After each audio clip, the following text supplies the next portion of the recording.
Começar então em Isaías 6 inteiro, vou ler, para a gente entender melhor depois a questão do coração, na verdade, a nossa fé, de crer ou não, de entender, de compreender as parábolas. Então, Isaías capítulo 6, versículo 1, né? Aí eu vou ler esses primeiros versículos, que não tem muito a ver com o resto, mas ele é explicativo. A gente tinha lido esses versículos primeiros em relação aos 4 seres viventes. Isso vai nos relembrar um pouquinho o Apocalipse. No ano em que o rei Uzias morreu, foi em 740 a.C., eu vi o Senhor, fala Isaías, ele viu. Ele estava sentado em um trono alto e a borda de seu manto enchia o templo. Acima dele havia serafins, cada um com 6 asas.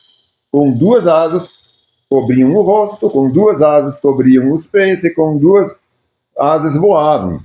Diziam em alta voz uns aos outros: Santo, Santo, Santo é o Senhor dos exércitos. Toda a terra está cheia da sua glória. Vocês lembram que a gente tinha tomado esse aqui para entender quem eram esses 4 seres vivos, né? Eles explicavam que tinha 6 asas, etc. São esses serafins. Suas vozes sacudiam o templo lá no céu, né? Ele está vendo ele está tendo essa visão que a gente tinha no Apocalipse, né? Dos 24 anciãos com os 4 seres vivos, é o Senhor no meio. Suas vozes sacudiam o templo até os alicerces, e todo o edifício estava cheio de fumaça. Então eu disse: estou perdido, é o meu fim, pois sou um homem de lábios impuros, e vivo no meio de pessoas de lábios impuros. Meus olhos, porém, viram o Rei, o Senhor dos Exércitos. Então ele se sentia muito sujo, hein? Não, estou perdido agora, eu vi a santidade, a coisa santa. Como que pode ser isso? Como que eu vou poder continuar a viver? Então um dos serafins, desses 4 anjos, voou em minha direção trazendo uma brasa ardente, que ele tinha tirado do altar com uma tenaz. Uma tenaz é uma turquesa, hein? Tenaz é isso. É a mesma coisa que uma turquesa. Aí vocês lembram também que tinha o fogo, no meio que Deus era sendo um fogo, né, consumidor até, em outros lugares que a gente vê. Então ele foi nesse altar do fogo pegar o fogo santo, hein? Tocou meus lábios com a brasa santa, hein?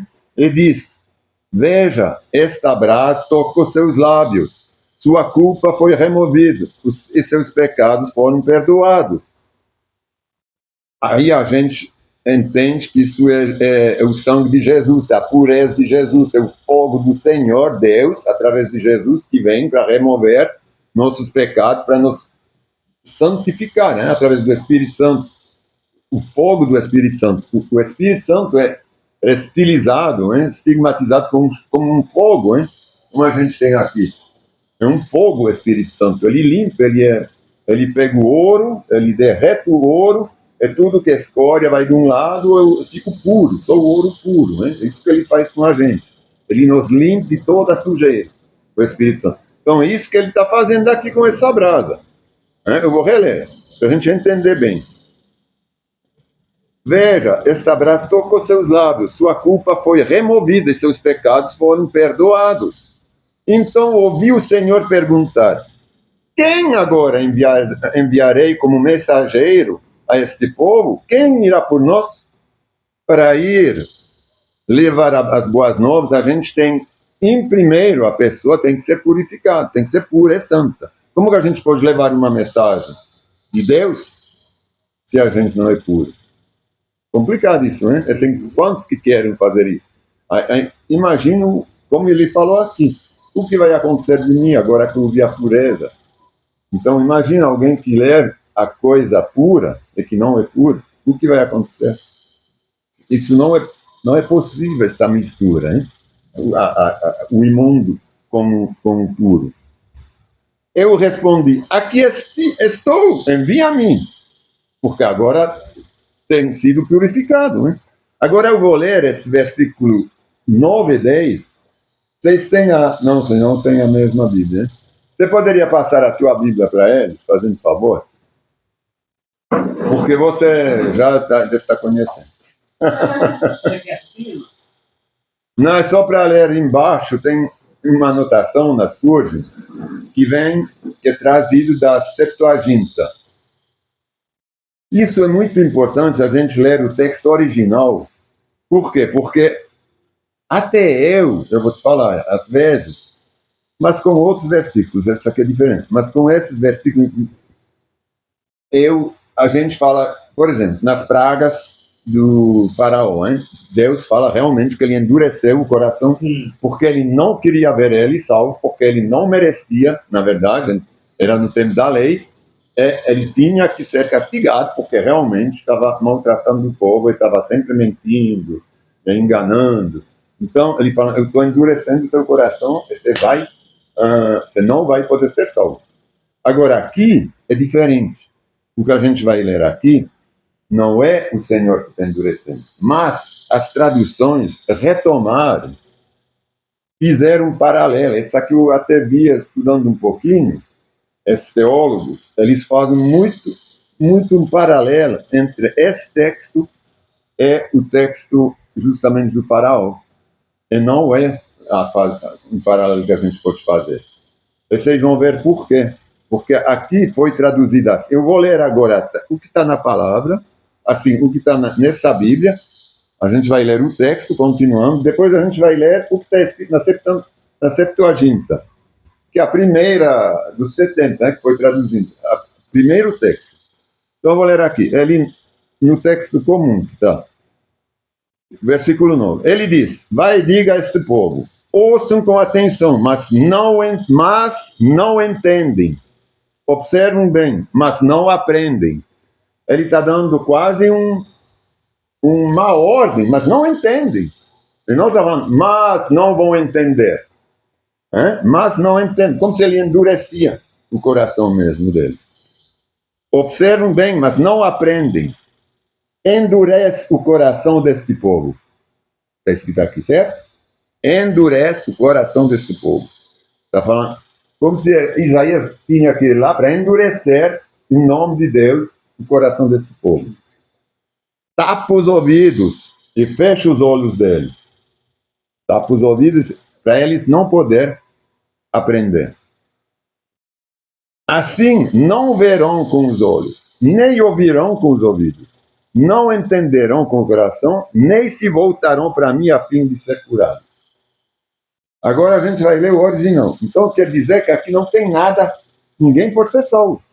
Isaías vai lá, mas na verdade ele já falou, eu vou te falar, mas você não vai entender o que eu estou falando, certo? Então, porque eu vou te tapar os ouvidos, para você não entender. Uma coisa é a gente não entender, uma coisa é a gente não poder entender. Porque Deus nos tapa os ouvidos, hein? Ele não quer que a gente entenda. Mas Deus, nesse caso, não quer isso. A gente vai ler o original, embaixo, vocês têm a anotação, capítulo 6, 9 e 10. Septuaginta traz. Ele diz, vá e diga a este povo, quando ouvirem o que digo, não entenderão. É diferente. Não é que não entendem, não entenderão. Então, quando ouvirem o que eu faço, não vão compreender. Essa aqui não é uma ordem, é uma constatação. Né? Pois o coração deste povo está endurecido. Não é eu estou endurecendo o seu coração.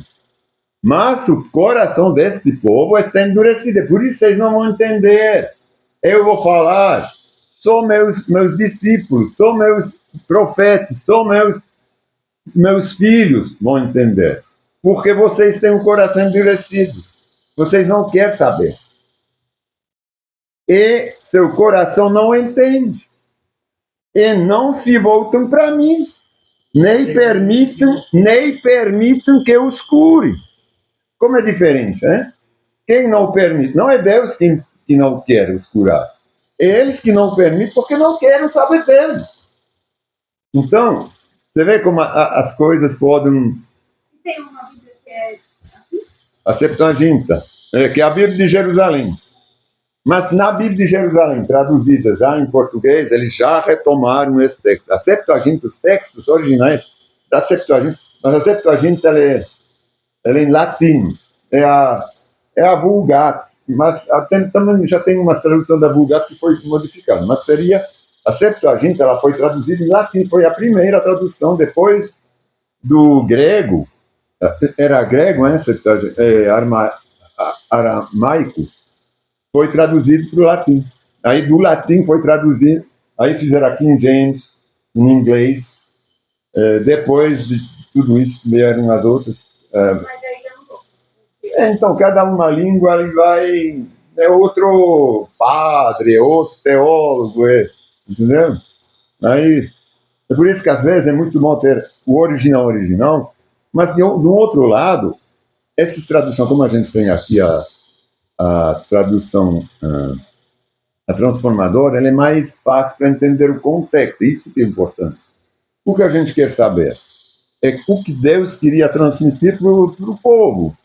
Às vezes, a gente é obrigado hoje a mudar, porque o sentido não é mais o mesmo. E se a gente traduz literal, por exemplo, uma coisa muito fácil, a caridade, hoje, é fazer caridade, não é? Antes, o texto original é tudo caridade, mas significa amor, a palavra. Antigamente, quando você tinha caridade, é que você amava, é que você tinha amor. Agora já é outra coisa. Caridade é ajuda financeira. Entendeu? Isso. Então, tem coisas que a gente tem que adaptar ao nosso tempo para entender o que o Senhor queria dizer. Mas aí é ruim, né? Porque aqui mudou totalmente. Aqui mudou totalmente. Não, mas tem coisa. Falar de quem acrescentar ou tirar alguma coisa da palavra. Sim, dele, então. Entendeu? Aí a gente fica meio que. Uma coisa é quando está enviesado, é que a gente sente que, às vezes, ou por uma causa pastoral de autoridade, eu tenho muitas Bíblias muitas versões que foram feitas para poder pregar melhor, entre aspas. Entender, né? Isso. Porque tem umas palavras que a gente não... Entendeu? Não, é também para alguns padres, pastores, ter mais influência. Isso a gente vê muito nas escolas de teologia hoje. Essas novas versões, elas são criadas a partir de todos esses teólogos, reunidos. Então agora a gente, para o templo, é mais fácil, eles vão entender melhor se a gente põe assim. Quando você quer, eu não vou denegrir, mas é verdade, quando a gente quer viver de uma coisa, por exemplo, viver do Evangelho, poder viver bem, então a gente vai um pouquinho arranjar as coisas, na escola de teologia. As pessoas já não são mais guiadas pelo Espírito Santo, já é pelo pastor, muito menos ainda por Deus. Está escrito o Espírito é um. Mas já é doutrina. Quando tem várias assim, espíritos falando, então já não é mais um. Mas vamos então entender que aqui, isso agora que a gente leu isso, vocês vão ver como vai ser mais fácil de entender as parábolas. Porque é a mesma coisa, quando ele fala nas parábolas, ele está traduzido da mesma forma. Vocês não vão entender, eu estou falando assim para vocês não entenderem. E não é bem isso, na verdade. Quando a gente vai usar bem no original, Deus ele quer que todos entendam, nesse caso das parábolas. Só que ele tem que explicar, porque o coração das pessoas é endurecido, ele tem que explicar aos discípulos, porque eles não eram também convertidos na época, não tinham o Espírito. Eles tinham que perguntar. E isso é muito fácil agora para a gente saber que sem Deus, o Espírito Santo falando para a gente, como que alguém vai saber que uma semente ela representa as boas novas? Agora, quando a gente tem a palavra, quando a gente tem o Espírito, obviamente a gente reconhece tudo isso, não é? Então, a gente vai pegar agora, até aqui, era para entender essa parte, a gente vai pegar em Lucas, era Lucas ou Marcos que eu peguei? Em Marcos, capítulo 4. Lucas, capítulo... não, Marcos. Marcos, capítulo 4. Aí eu vou ler as 3 parábolas que são relacionadas à semente, que na verdade é a palavra do Senhor, as boas novas. Então vou começar pela primeira, é na página 1163 da Spurgeon, capítulo 4. Aí tem a parábola do semeador, a parábola da semente que cresce, a parábola da semente de mostarda. Eu esqueci de pegar um... Você poderia buscar... Você tem uns grãos de... Eu já vi, Você já mostrei? Então tá bom. Não, porque é muito bom, às vezes, ter a semente para ver como que ele é feito, mas tá bom. Eu esqueci de pegar. Vamos ler, então. A parábola do semeador, capítulo 4, versículo 1. Mais uma vez, Jesus começou a ensinar beira-mar. Em pouco tempo, uma grande multidão se juntou ao seu redor. Então, ele entrou num barco e sentou-se enquanto o povo ficava na praia. Ele foi um pouquinho para longe. É muito bom. Você vê como eles eram... A água, ela permite levar você já falou em cima do lago, vai muito longe, porque é tudo limpo, não tem nenhum obstáculo para segurar, vai para quilômetros, fica muito alto. Ele os ensinou contando várias histórias. Vocês veem que são alegorias, são histórias, na forma de parábola. Como está? Ouçam, aí ele fala, ouçam, um lavrador saiu para semear.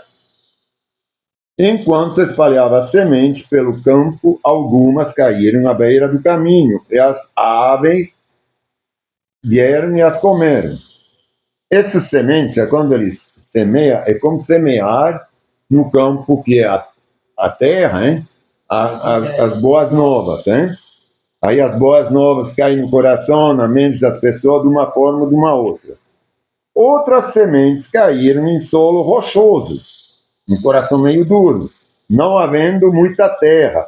Germinaram muito rapidamente, está quente, hein? Em cima da pedra. Mas a planta logo murchou, ela queimou sob o calor do sol e secaram, pois não tinha raízes profundas. Outras sementes caíram entre os espinhos e cresceram e sufocaram os brotos, sem nada produzir. Ainda outras caíram em solo fértil e germinaram, cresceram e produziram uma colheita 30, 60, até 100 vezes maior que a quantidade semeada. Você imagina um grãozinho assim produzir 100? É maravilhoso. Às vezes produz muito mais ainda. Ele diz, quem tem ouvidos para ouvir, ouça com atenção. Pronto, ele fala, quem tem ouvidos para ouvir, ouça com atenção. Então, não é uma coisa que ele não quer que eles ouçam, não é? Uma coisa que ele quer que eles ouçam. Então, vamos ver se eles vão entender ou não. Essa é outra coisa, não entender. É até normal. Porque quando você fala de sementes e coisa assim, como vai fazer uma relação com as boas novas? É quase impossível. Mais tarde, quando Jesus estava sozinho com os 12 discípulos, apóstolos, futuramente, e os outros que estavam reunidos ao seu redor, perguntaram-lhe qual era o significado das parábolas. Então tinha lá os 12 discípulos que ele tinha escolhido, ele fazia muito pouco tempo que ele tinha escolhido, era quase a primeira parábola que ele estava dando depois de ter escolhido eles.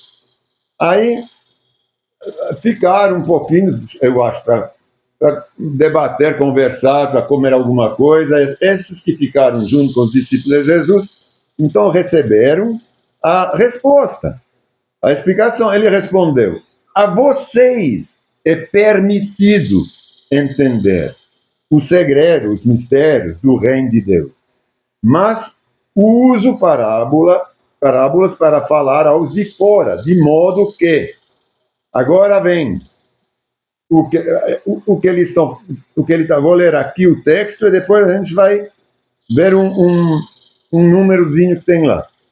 Mesmo que vejam o que eu faço, não perceberão, não entenderão.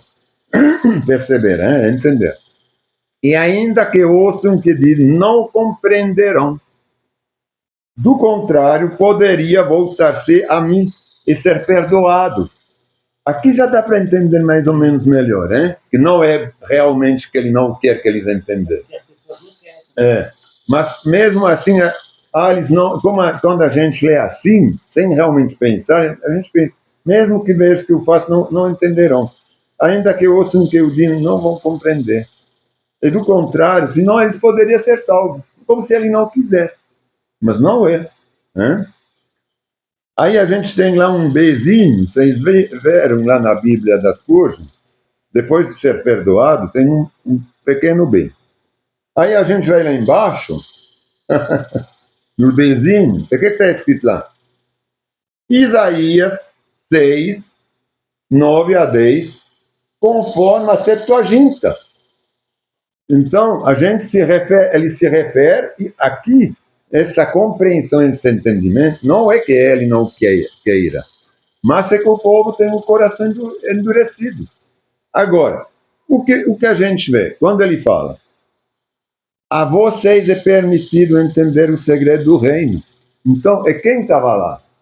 Só os 12 e os demais que ficaram entendendo, receberam a explicação por Jesus. A gente precisa estar com o Espírito Santo, estar com Jesus. O Espírito Santo nos dá a explicação na hora. Agora, quando a gente não tem o Espírito Santo, como que o Senhor poderia, o Espírito, o Senhor Cristo poderia nos dar o entendimento, a compreensão? Não, a gente vai ler como um livro, toda a palavra. A gente não vai entender nada. Isso está escrito em outros lugares como realmente literal. Não, vocês estão... parece loucura. Realmente, parece loucura quando a gente lê, uma semente. É como uma semente, por isso que eu queria ter uma semente. A gente vai ver tantas coisas em cima de semente. Quando a gente se representa a semente que é morta, dura, quando você quebra ela, tem nada lá dentro. Aí ele fala aqui, vai germinar, vai vir uma folha, vai vir... tem nada. Você já esmagou uma semente? Eu tenho semente de quanto? 3, 4 anos lá dentro. Tenho certeza que eu ponho ali uma coisa. Começa... Então, a palavra é a mesma coisa. Quando a gente lê ela assim, ela não é nada. É um livro escrito. Não tem nada vivo. Não é morta as letras, as páginas, é papel. Mas é vivo. A gente vê como um livro, mas a palavra é viva. É como uma semente. A gente pensa que ela é morta, mas ela é viva. Precisou amolecer o coração, precisa amolecer a semente. Ela começa a desenvolver. Quando a terra é fértil, ela começa a fazer crescer a palavra. A gente começa a entender. Então, isso é fantástico. Quando a gente... todas as parábolas é assim. São coisas mortas, assim, escritas. Se não tem o agir, se a gente não está junto com o Senhor, a gente não vai entender. Mas não é que o Senhor não quer que a gente entendesse. Ao contrário, Ele quer que a gente se junte a Ele, que a gente tenha comunhão com Ele, que a gente peça perdão, se arrependa, para a gente poder ser salvo. Todo mundo. Então, continuando no 13. Então, Jesus disse, se vocês não entendem o significado desta parábola, como entenderão as outras, as demais? Se essa aqui, que é bem detalhada, tem todas as situações, vocês não entendem, como que vocês vão entender as outras? O lavrador lança semente ao anunciar. Aí ele explica agora. Eles pediram explicação, ele está explicando. O lavrador lança a semente ao anunciar a mensagem. As sementes que caíram à beira do caminho representam os que ouvem a mensagem, mas Satanás, que está no mundo, que está aqui, que está no coração das pessoas, logo vem e a toma deles. Então são fracos, né, que vivem no mundo. Então eles não mudam, eles escutam uma palavra, mas não muda nada. Então Satanás ele consegue logo já as tomar. Entra no ouvido, já sai do outro, acabou, já era, já esqueceram. As que caíram no solo rochoso representam aqueles que ouvem a mensagem e sem demora se empolgam, a recebem com alegria, A gente tem esses multidão que vão em estádios, aí tem lá conversões massivas, né? Todo mundo se deixa levar pelo ambiente. Aí, eu dou minha vida com o Senhor, são centenas, milhares. Dão a vida no Senhor, mas sem ter entendido nada, sem ter se arrependido. Então não tem consistência. Está todo mundo alegre, opa, agora sou filho de Deus, mas não se arrependeu. Não conhece nada. É a empolgação da massa, né? dos demais. Então, sem demora, recebe com alegria. Contudo, uma vez que não tem raiz profunda, não dura muito. Assim que entram em problemas e são perseguidos por causa da mensagem, cedo desanima. Aí eles veem que no mundo continuam os problemas. Ainda, você é um cristão, mas você não prosperou. Então já desanima. Porque eles têm que prosperar, geralmente, nessas coisas. As que caíram entre os espinhos representam outros que ouvem a mensagem, mas logo ela é sufocada pelas preocupações da vida, pela sedução da riqueza. Não, agora viver assim, sou de discípulo de Cristo, que não está me garantindo nada. Não, você tinha me falado que minha vida iria mudar. Ela não vai não, eu vou ter que trabalhar ainda. Não, então, pela sedução da riqueza, pelo desejo por outras coisas, que a gente não vai poder mais desfrutar, que são do mundo, não produzindo fruto, e as que caíram em solo fértil, aí sim representa aos que ouvem, aceitam a mensagem tal que ela é, com o arrependimento, com levar a cruz, com não se colocar em julgo desigual, não fazer contrato com o mundo, para depois ter que fazer coisas que não são conformes ao Senhor, não é? Por exemplo, criar sociedade com um ímpio, só que a pior coisa é como fazer político, vai ter que assinar coisas que não é? Você tem sociedade? Então tem que ser uma sociedade com cristão, se tiver. Mas aí nem precisa de sociedade. Quando vai entrar irmãos, entendeu? Quando é real, hein? E aceita. Eu vou reler o livro. E as que caírem em solo fértil representam os que ouvem e aceitam a mensagem e produzem uma colheita 30, 60, até 100 vezes maior que a quantidade semeada. Aí a gente vê quantas pessoas vêm, mas quantas pessoas que se ficaram, porque a semente não caiu no lugar certo. Tudo bem, mas a gente vê que as pessoas são tocadas. Aí a gente vai para o versículo 26, que é a parábola da semente que cresce. Jesus também diz: o reino de Deus é como um lavrador que lança semente sobre a terra. Noite e dia esteja ele dormindo, acordado, a semente não germina e cresce, mas ele não sabe como isso acontece. É isso que a gente não consegue explicar umas coisas da palavra. Nunca a gente vai saber.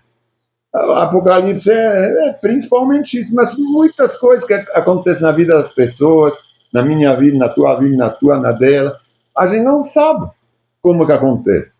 E não sabe por que não acontece também, às vezes. Às vezes não acontece. Mas a semente está lá, ela continua a produzir. A terra produz as colheitas por si própria. Primeiro aparece uma folha, o que eu estava falando agora. Depois se formam as espigas de trigo, quando um grão de trigo. E por fim o cereal amadurece. E assim que o cereal está maduro, o lavrador vem e corta a foice, pois chegou o tempo da colheita. Então um dia vai e vem, a gente sai dessa terra, ele nos colhe, hein? E quando está escrito o quê? Quando o cereal está maduro. Então não há idade. É quando está maduro. Então, a partir do momento que a pessoa, o Senhor vê, não, ele está pronto, ele está maduro. Ele pode ir embora, posso colher ele a qualquer hora. Entendeu? Qualquer hora ele pode, porque a gente a morte não existe, né, nessa terra. Claro que a gente não queria ir embora assim. Nem pode, né, porque a vida não nos pertence. Senão a gente seria suicidário. Isso não é perdoado assim, né?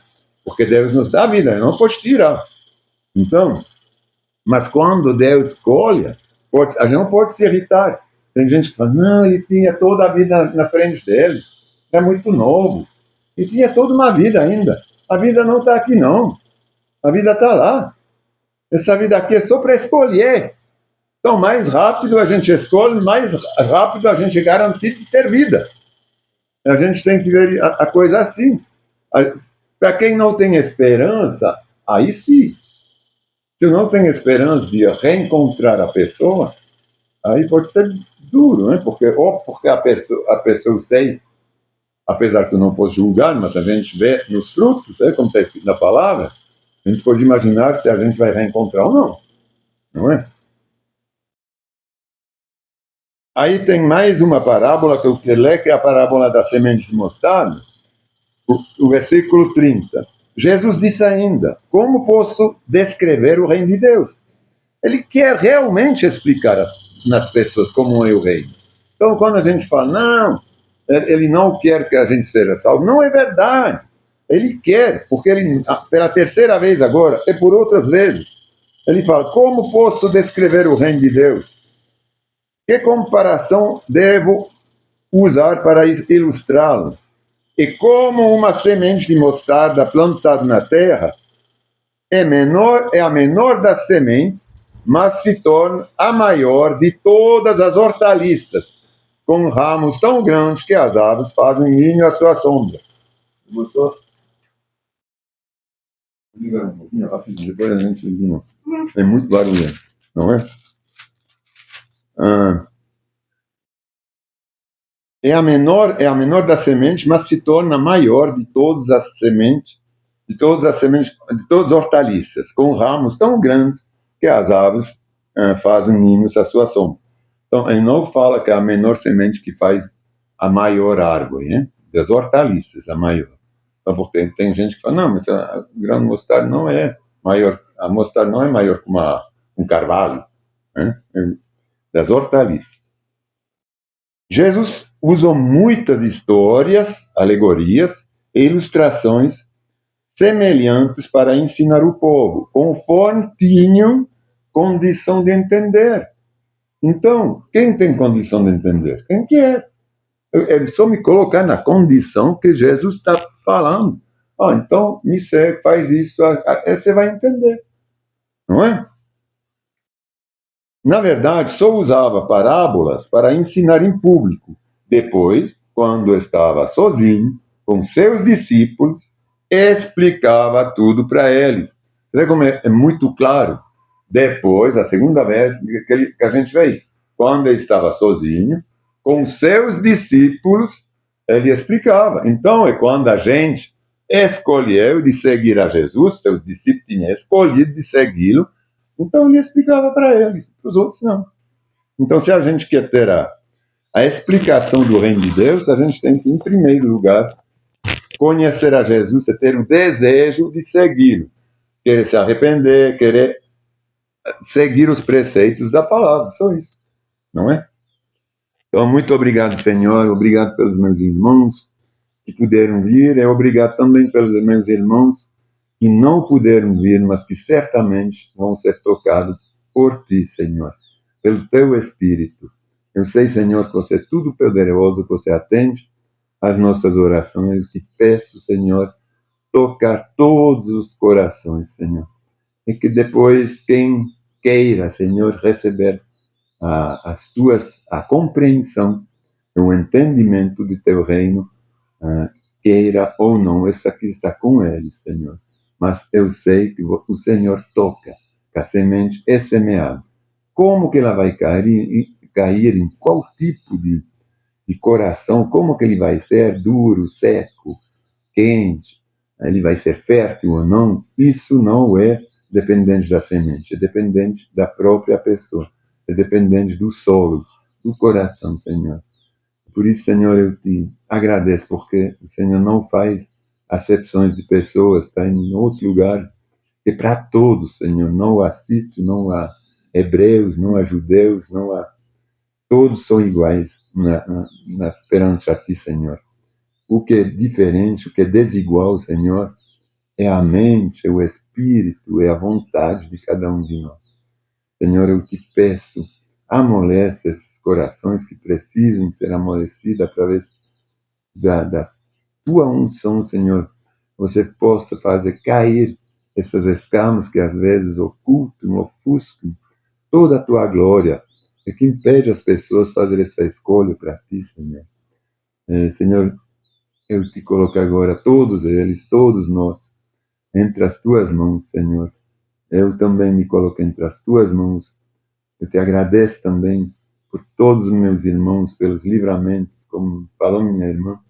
A gente foi livrado, e a gente é livrado a todo momento de coisas que a gente nem sabe, Senhor. A gente é livrado pela tua graça, pelo teu amor. Senhor, coloca agora todo mundo, todos esses irmãos entre as tuas mãos, para que você, Senhor, possa os guardar, proteger, especialmente guiar, iluminar, segundo o teu coração. Em nome de Jesus. Amém. Obrigado, Senhor.